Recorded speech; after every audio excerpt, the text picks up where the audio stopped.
जय सिया राम। नमस्ते श्रोताओं। इस कहानी में मैं आपको रामायण की माता सीता से संबंधित एक अनोखी कहानी सुनाने जा रही हूँ।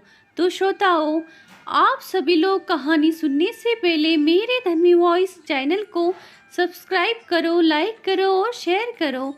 कमेंट करना न भूलो ताकि अगला नया वीडियो आप तक पहुँच सके। श्रोताओं, सीता माता की यह अद्भुत कहानी सबके लिए लाभकारक कहानी अंत तक जरूर सुने। श्रोताओं, यह कहानी सीता माता कहती थी और प्रभु श्री राम इसे सुना करते थे। एक दिन प्रभु श्री राम भगवान को किसी काम के लिए बाहर जाना पड़ गया तो सीता माता कहने लगी कि भगवान, मेरा तो 12 वर्ष का नित्य-नेम है। अब आप बाहर जाएंगे तो मैं अपनी कहानी किसे सुनाऊंगी।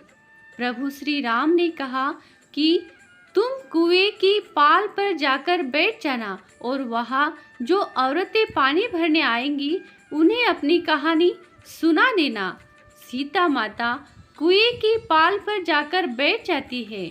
एक स्त्री आई, उसने रेशम की जरी की साड़ी पहन रखी थी और सोने का घड़ा ले रखा था। सीता माता उसे देख कहती है कि बहन, मेरा 12 वर्ष का नित्य-नेम सुन लो। पर वह स्त्री बोली कि मैं तुम्हारा नित्य-नेम सुनूंगी तो मुझे घर जाने में देर हो जाएगी और मेरी सास मुझे लड़ेगी। उसने कहानी नहीं सुनी और चली गई। उसकी रेशम जरी की साड़ी फट गई, सोने का घड़ा मिट्टी के घड़े में बदल गया। सास ने देखा तो पूछा कि ये किसका दोष अपने सिर लेकर आ गई है। बहू ने कहा कि कुएं पर एक औरत बैठी थी, उसने कहानी सुनने के लिए कहा, लेकिन मैंने सुनी नहीं, जिसका यह फल मिला। बहू की बात सुनकर अगले दिन वह साड़ी और घड़ा लेकर सास कुएं की पाल पर गई। सास को वही माता सीता बैठी मिली तो माता सीता ने कहा कि बहन, मेरी कहानी सुन लीजिए। सास बोली कि एक बार छोड़, मैं तो 4 बार कहानी सुन लूंगी।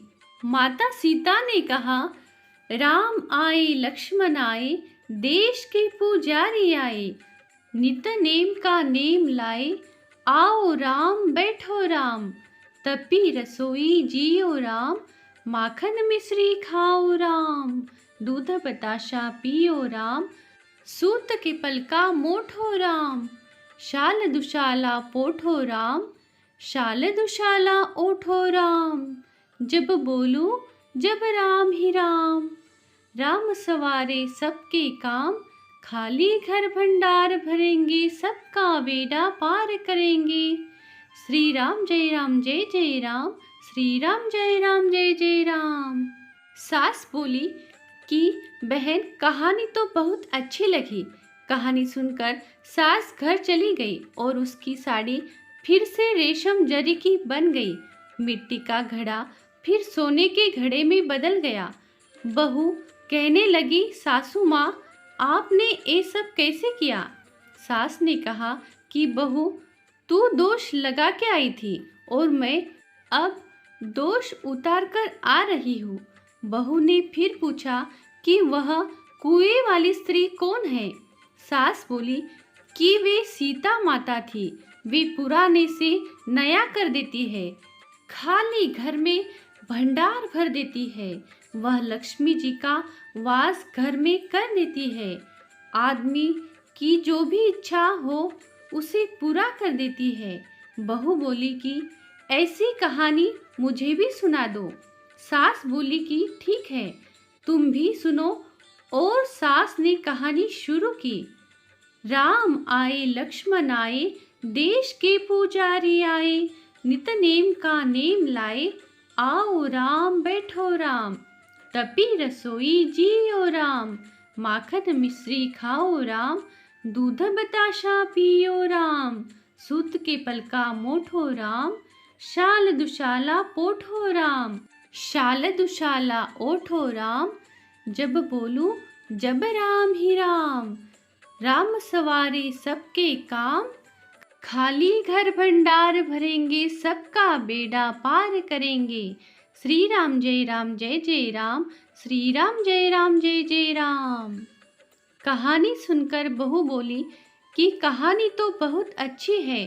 सास ने कहा कि ठीक है, इस कहानी को रोज कहा करेंगे। अब सास बहू रोज सवेरे उठती, नहाती धोती और पूजा करने के बाद नित्य की सीता की कहानी कहती। एक दिन उनके यहाँ एक पड़ोसन की औरत आई और बोली कि बहन जरा सी आँच देना। तो वह बोली कि आज तो अभी हमने जलाई ही नहीं। पड़ोसन ने कहा कि तुम सुबह 4 बजे से उठकर क्या कर रही हो फिर? उन्होंने कहा कि सुबह उठकर हम पूजा करते हैं, फिर सीता माता की नित्य की कहानी कहते हैं। पड़ोसन ने उनकी बात सुनकर फिर कहा कि सीता माता की कहानी कहने से तुम्हें क्या मिला? वे बोली कि इनकी कहानी कहने से घर में भंडार भर जाते हैं, सारे काम सिद्ध हो जाते हैं, मन की इच्छा भी पूरी होती है। पड़ोसन कहती है कि बहन ऐसी कहानी तो मुझे भी सुना दो। फिर वह बोली कि ठीक है, तुम भी यह कहानी सुन लो। राम आए लक्ष्मण आए, देश के पुजारी आए, नित्य नेम का नेम लाए, आओ राम बैठो राम। सारी कहानी सुनने के बाद पड़ोसन कहने लगी बहन कहानी तो मुझे बहुत अच्छी लगी। अब वह पड़ोसन भी नित्य नेम सीता माता की कहानी कहने लगी। कहानी कहने से सीता माता ने पड़ोसन के भी भंडार भर दिए।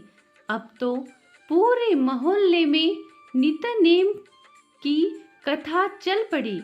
हर किसी की मनोकामना पूरी होने लगी।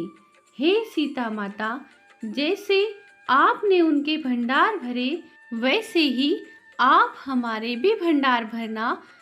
कहानी सुनने वाले के भी और कहानी कहने वाले के भी। बोलो जय सिया राम। श्रोताओं, सीता माता की यह अलग कहानी आपको अच्छी लगी हो तो कमेंट में जय सिया राम जरूर लिखना। चैनल को लाइक सब्सक्राइब करना, शेयर और बेल आइकन वाला बटन भी दबाना ताकि आपके पास हमारा नया वीडियो पहुंच सके। श्रोताओं, धन्वी वॉइस चैनल से हमेशा जुड़ते रहना। कहानी अंत तक सुनने के लिए आपका बहुत बहुत धन्यवाद। बोलो जय सिया राम।